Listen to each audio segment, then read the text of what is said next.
ایک بزرگ کے متعلق کہا جاتا ہے کہ وہ ہر روز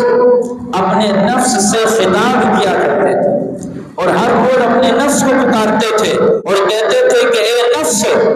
اگر تو اپنے رب کی اطاعت نہیں کر سکتا تو پھر تو اپنے رب کا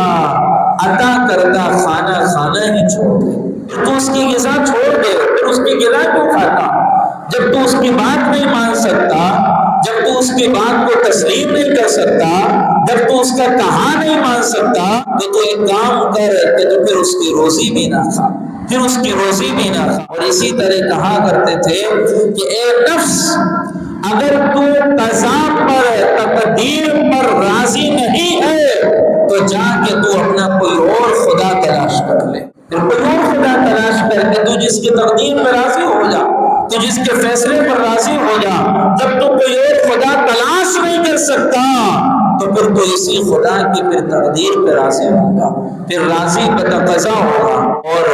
آگے کہتے تھے کہ اگر تو گناہ کی ہمت کرتا ہے، اے نفس، اگر تو گناہ کی ہمت کرتا ہے تو جا کر وہاں گناہ کر جہاں تیرا رب تجھے دیکھ نہ سکتا ہو، جہاں تیرے رب کی پکڑ نہ آتی ہو، تو وہاں جا کے یہ والا معاملہ کر۔